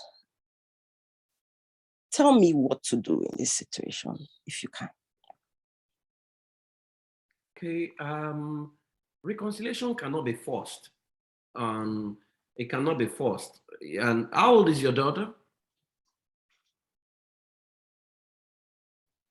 I think she said 14. 14. Yeah. A 14-year-old in the US is, it's almost like 2 years away from becoming an adult. What I can do, we both stay in the US, so maybe you reach me privately through Amala. I'll see if I can have a conversation with your daughter and know where her mind is. But reconciliation is not, the people talking most likely are in Nigeria. So they think that it's all those things that you just say, you command, forgive and quote scriptures. No. If the lady is, in fact, it's dangerous for the man if you enforce it, so we need to process and profile the state of her mind to know exactly what she's thinking and why she's thinking what she's thinking, because what she has seen, you cannot pretend that she did not see them. And most likely she's dealing with trauma. She needs to process that trauma. She needs to go through healing. Maybe by then she will now be ready for reconciliation. But reconciliation is and I think that's one of the mistakes people make by thinking that reconciliation is the first thing when abuse or conflict happens. No, it's not the first thing. Healing is the first thing. When you heal, then you can now decide who you want. And that I have forgiven you doesn't mean we now start to relate again and things like that. I can forgive you and not necessarily have to relate with you, especially when your memory creates pain and whatever for me. And this thing cannot also be, it takes time. So you cannot, there's no time limit to it, and usually we insist that, that parents must have therapy sessions, especially when they have children who have witnessed abuse. Very, very important and very, very key, because there's a bit of dysfunctionality in there, depending on the age that this happens. So I would recommend that, if possible, you need to see a therapist or talk to someone with your daughter, and then we can take it up from there. But nobody should force reconciliation or anything. I don't know also the role the father is prepared to play in the life of I mean, because people just think that being a role model is something you can force. You can't force respect. You earn respect by your consistent action, right? And so, and I think it's the way we try to think as Africans, to just think, because I gave back to you, so I must force it. No, it cannot be forced, especially for a girl that lives in a liberal world. But I would recommend that maybe you need to go through some therapy and counseling with that girl, when she now is able to process exactly what has happened and maybe find healing. And let's also situate and understand that the abuser also needs help, because most of the time there's trauma in the life of the abuser. If you check their own story as well, you can find the history of pain that has not been processed, especially the way we raise the boy child. Emotions that have been, that over time that we have suppressed. By a child falls down, a male child falls down, you say, man up, you are a boy. You boys don't cry, and all those kind of things. Sometimes those are the things that manifest as abuse. But please don't, you can't force your daughter to begin to relate with someone she doesn't recognize yet. Let her find healing, then we can take it up from there. If the father is also willing to go through therapy, then that would be even be brilliant. Then we can discuss and do a complete family therapy. That will be profound, but they have to be willing. Thank you so much, PF. Annette, thank you for sharing your story. And please feel free to reach out to Praise Fowowe by sending him an email on praisefowowe@gmail.com. Did you get that? praisefowowe@gmail.com. And I'm very sure he will respond to you immediately. Thank you so much, everyone. People are sending you love. People are sending you kisses. We love you so much, and we know that the girl will be very fine. Like somebody said earlier, that psychological and emotional abuse cuts deep. It's so funny how that I'm working with an 8-year-old now who said, I don't want to talk about my daddy. Anytime I even think or his name crosses my mind, I am sad. That's from an 8-year-old. So parents, you want to be careful of some of those things you're doing and see the effects, implicate the consequence on your children. Very important. I am saying that, I believe that my daughter and her father are, and just yesterday, just said, Mommy, do you know that daddy thinks we are close? that hits me somewhere, like, really? So you people are not close? I said, no, I can't really tell him everything. Yeah, we joke, we watch movie, we go out, we play and all, but I can't really tell him everything. That is the extent. So we need to, and so when she told me that yesterday, I just knew that, okay, work to do in that part. But of course, PF has said it, that you can't force it. You can't force it. Thank you so much, everyone. Thank you so much. Wow. So Amala, before I take your last word, I want PF to talk about this leave to live. PF, we have online counselors that are coming with the leave to live. How can we balance this? Just in like 3 minutes. I want What's you leave to talk to about live? it. Leave the marriage so that you can leave. And because I don't, okay, so this will be my There's final that comment. hashtag everywhere. I need to go and sleep. So this will be my final comment. Please, before you listen to anyone, you want to know their pedigree. Find out who trained them. Find out, what certification they have.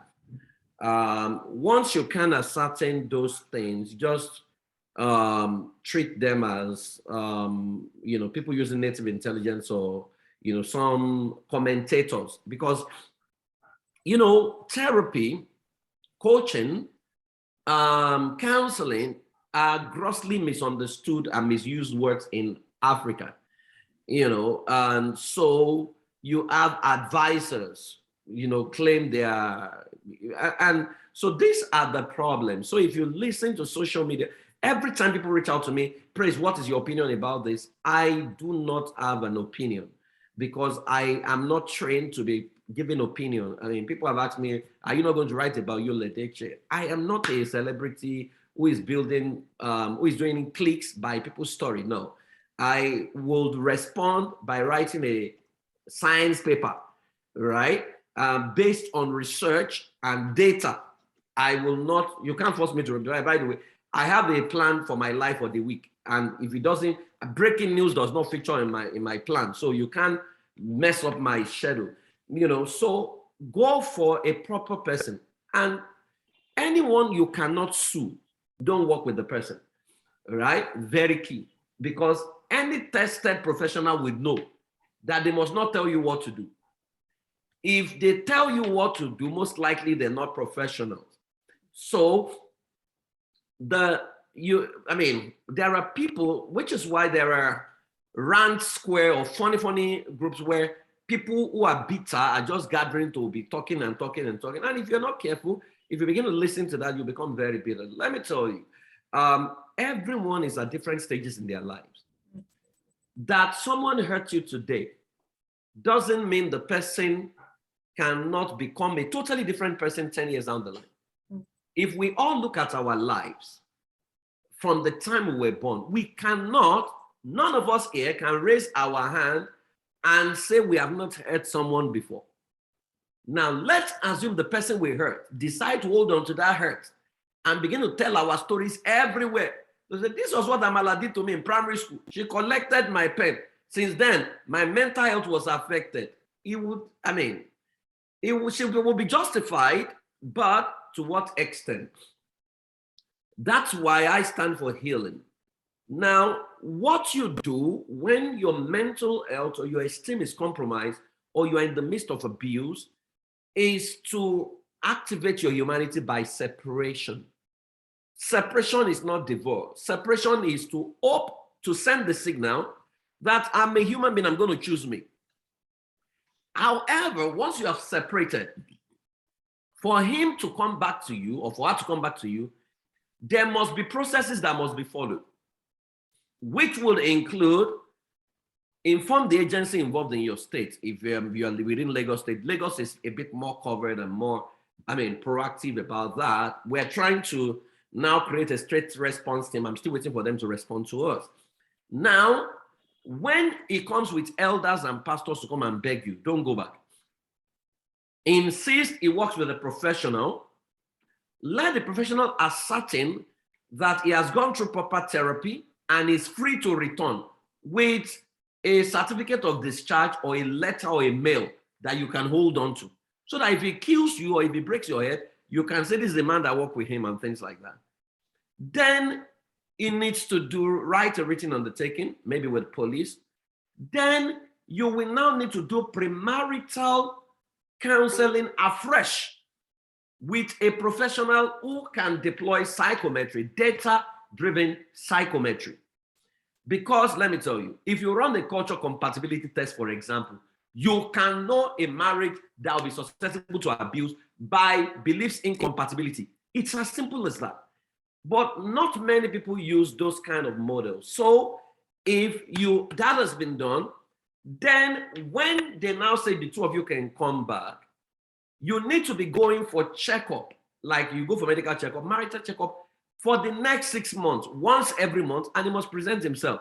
Once those conditions are not met, then I'm not sure a permanent solution can be found. But please, don't listen to people who are bitter, who have not healed, who every slight thing they run out, including things that should not lead to breakup, it's leading to breakup. I mean, I empathize with people who genuinely have mental health problems, but the problem I'm seeing in Africa right now is mental health has become a buzzword. That everybody, my mental health, my mental health, my mental health, my mental, everybody. People no longer have capacity to even handle the basic things, you know. So I work in my mental health, marriage, my mental, even as mothers now, the chief children are destroying my mental health.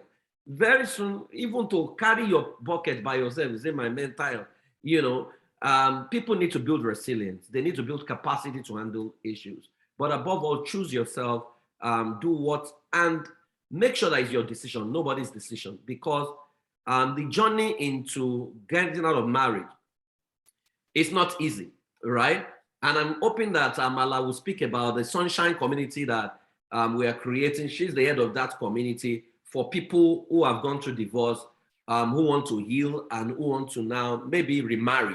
Eventually, it's a like 4-step process, you know, that people can follow. She's setting, I think it's starting in June or something, you know, as a community, you know, so people who are in that category can, because their problem is specialized and we cannot begin to generalize things like that. So please find support, credible support, not online merchants or people who are not consistent, who just jump on every issue just to talk, and I mean that's not where you want to be. All right. Thank you very much. Thank you so much, PF. Love I you want to guys. release you. Thank you so much. We love you more. Thank you. Thank you so much, everyone. And that was a beautiful one. Please love yourself. Don't follow all these online merchants. You see that they moved from Osinachi, they ran to Chrisland, Bush to Yul Edochie. Yesterday, now it was the dog style. They are not even sensitive. They don't even know if you have healed. And the time with which they are there on your topic, they will so say a lot of terrible things and move. That's what the social media is about. So you can't continue to. Please get professionals. And that's why we're introducing the Family Systems Engineering Certification course to you. Okay, so Amala, before we round up, we're rounding up gradually. Yeah, PF says separation. I see Olubusola Makinde saying separation. Yeah, separation.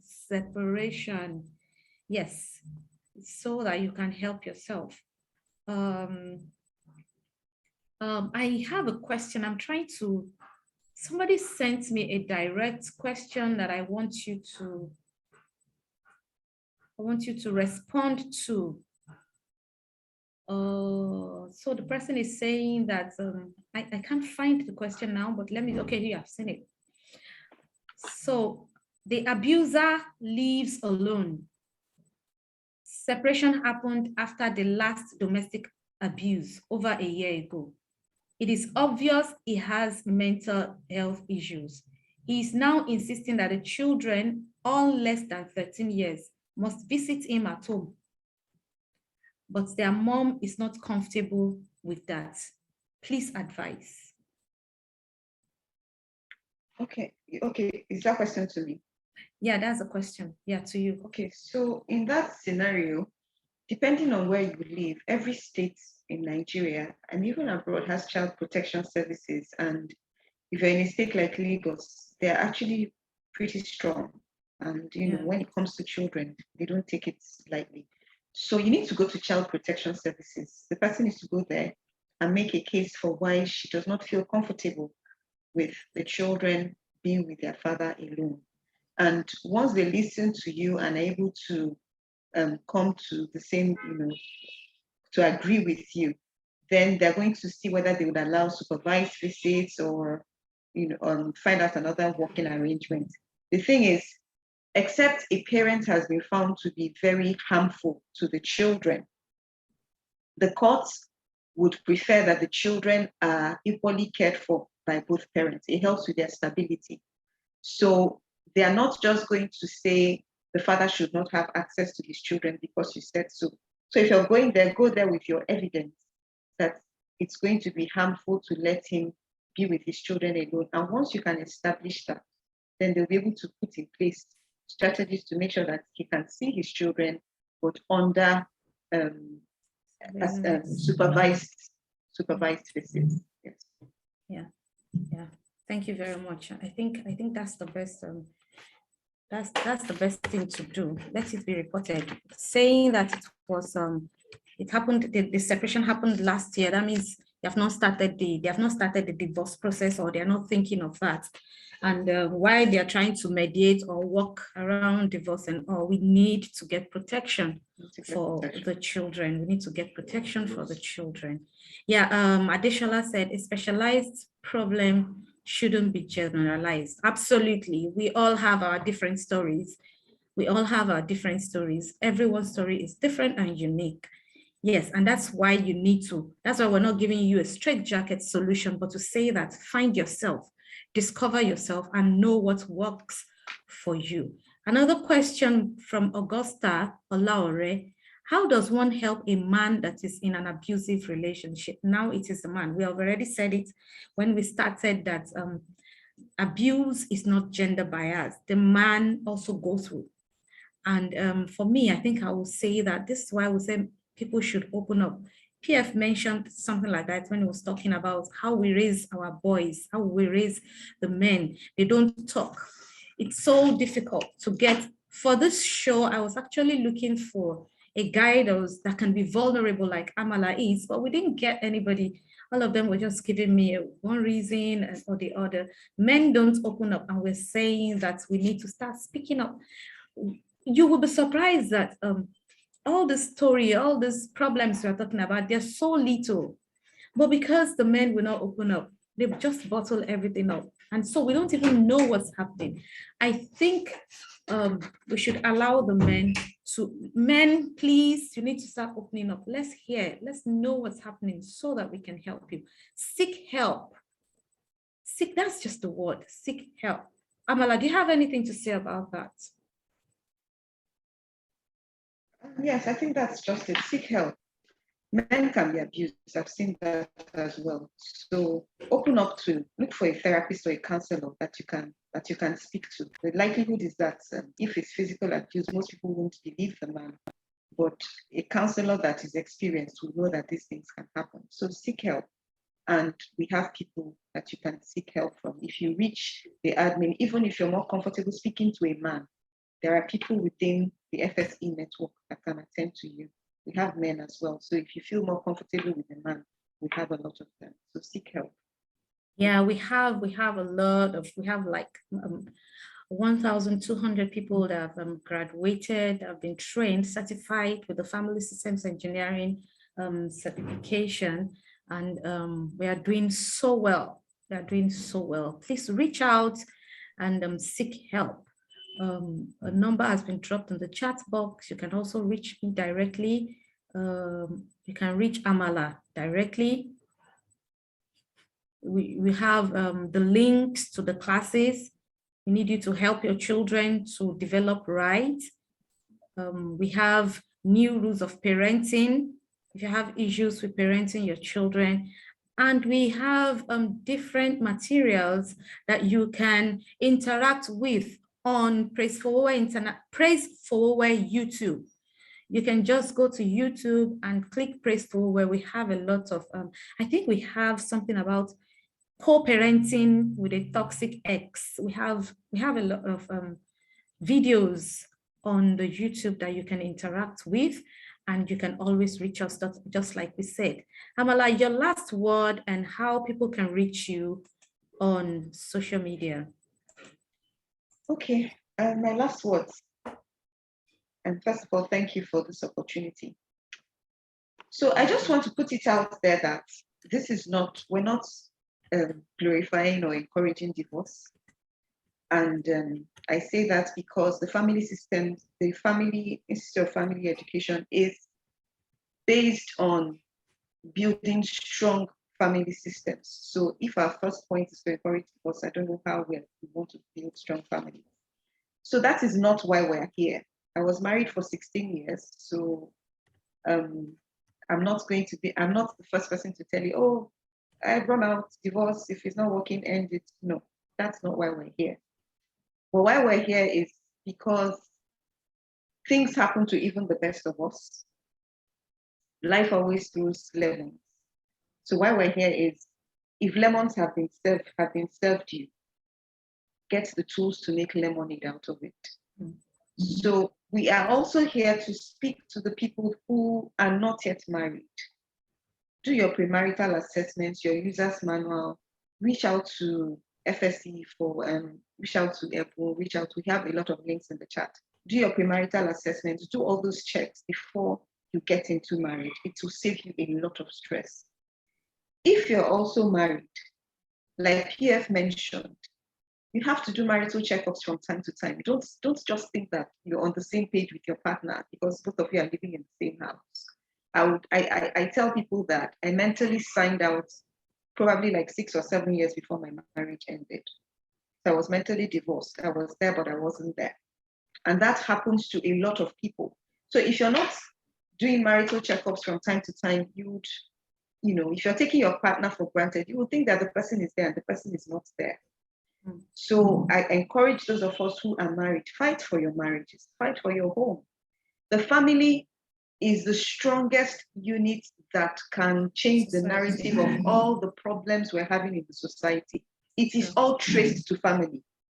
All these people are saying corruption, corruption, corruption. It is how they were raised. It is the value systems that were inculcated in them. There are things I cannot do because of the family that I come from, because of the name that I bear.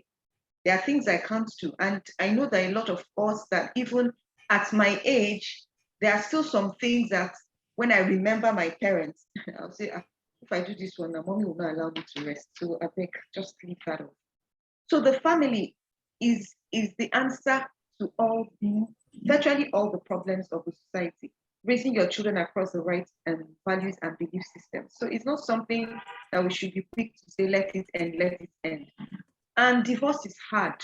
Forget the fact that we're sitting here, we're talking about it, we've triumphed through it. The process, the journey to get to this point of triumphing through it is a lot of tears, a lot of stress. It is not something you would wish for anyone. It's a hard journey. But the truth is, when life confronts you with hard choices, you have to rise up to face it. It's the death of the marriage, it's not the death of the individual. So we're not here to glorify divorce, to say, oh, if it's not working, divorce the person. We're here to say, can you equip yourself with the right tools to get it right the first time?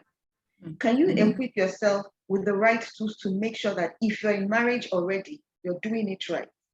Can you also equip yourself with the tools that if perchance, for whatever reason, the marriage has to end, that you're able to thrive through it and raise children that will not repeat a cycle? Because all these things we're saying, this person is narcissistic, abusive, if you trace it back, you can trace it back to the experiences the person had as a child.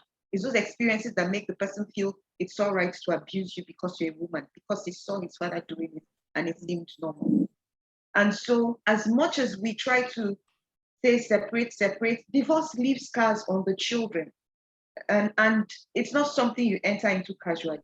Get the right tools, get the right knowledge. Don't take your partner for granted. Keep on working at it. You work on your relationship with your boss. You work on your relationship with the people that maybe, your place of work. Why would you not work on your relationship with your partner, with your spouse? Don't take these things for granted. Put in your best to it. But if perchance that breakfast is served you, keep your head up. It's not the end of life. People have triumphed out through it and we will keep triumphing. It's not an easy journey, but we would win at the end. I tell people that reach out to me that, what am I going to do? I'm so confused. I tell them, you will be all right. And if you don't have any reference point, look at me. I am your reference point. So any day that you wake up and you're not sure if you're going to be all right, just remember me. Just remember me and just then remember that I shall be all right. I will be all right. It's taught me a lot of compassion. It's totally transformed who I am. I'm more compassionate to people. I don't judge as much because I'm also more grateful for the opportunities that life offered me, because I see that some of the things I have that helped me to fight, my family, my social support, the fact that I'm an empowered female. Please, you see female empowerment, your children, your girl child, you must make sure that your girl child must be able to stand on her own 2 feet, on her own, just in case life throws her lemons. The fact that I'm an empowered woman really helped me to be able to triumph through this, So there are just so many aspects to it. But the last thing I would say is, if you're a woman or even a man going through this and you don't know how it's going to pan out, look at me. It did pan out well. And so I'm sure that by God's grace, with your faith, I'm a strong believer in Christ. That is also an anchor that I can't ignore. You're going to be fine. You will be fine. So thank you so much for this platform. I'm so grateful. And last thing, support systems. We're building a support system in FSE, the Sunshine Hub. We've seen that, when these things happen, we don't have anywhere to run to. Your church may not be able to support you. In fact, I had to leave my original church, because we were both pastors there. So it wasn't working. So I had to leave there, go to another church that had a support system for people who were divorced, and we've started building a community. And we're building a community in FSE for people of any faith that, you're going through this and you don't know where you're going. So look out on our social media platforms. We're going to have flyers coming out very soon for people to seek help. You need help, you need support. My greatest support system has been one of my friends who is also going through the same thing. So he lifts my head, I lift his head, and we're moving every day. So find yourself a support system, and we'll introduce the Sunshine Hub to you very soon. And we pray that everybody that life has served lemons, that one day we would look back. We may be scarred, but there will be no more pain. So thank you so much. Thank you. It was a privilege to be here. Thank you. Oh, and with this, we come to the end of family meeting, April edition. And it's been awesome. It's been so awesome. I'm so excited. Can you imagine the note,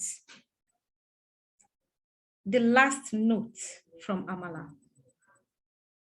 How many of those online apologists will give you such an advice to say that, see, it is not palatable. Divorce, the process is not palatable, especially if your case is in the courts and you keep going and you go and they adjourn and they say in 2 months, in 6 months, the first 5 months you're good.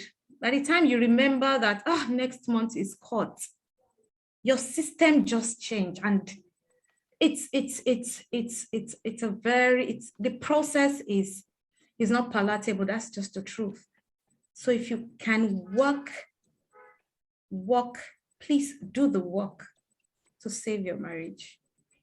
But if the other way if it has to be the other way, you will be fine. You will be very fine, right? And you will be a voice to other people. Thank you so much, Amala. And for the Sunshine Hub, we are coming up very soon. We'll come up very soon and strong. So watch out for social media handles, for flyers and everything. Yes, I have dropped my social media handle and my number. Amala has also dropped her social media handle, IG and Facebook. I have my IG social media handle there. And the admin has also dropped some links that we need to pay us attention to. Please, help is here. Help is here. And confidentiality is one thing that we promise everyone that we come across. Confidentiality. Don't worry, we'll help you to cover it. It is you that will still come out to talk about it from the place of peace, from a place of healing. No problem. Thank you so much. And next month is the month of, so next month is May, our Children's Month. We are bringing amazing and fantastic children on this platform to talk about your own method of parenting them. They're going to talk about, all those things happen. They're going to help us. Last year, we had a wonderful one. And this year, we are going to have another beautiful one. Please watch out for our flyers. You're going to see the faces of the children we're bringing, and it's going to be a beautiful one. If you have enjoyed this meeting, please let me know what you think. What do you think? Let us celebrate Amala and praise forward in absentia. Let's celebrate Amala and praise forward in absentia. Thank you so much. Thank you so much. And with this, we come to the end of the family meeting April edition. See you next month. See you next. Yeah, this is very practical. That's what we do. That's what we do on this platform. We make it very practical, looking at the both sides. We are not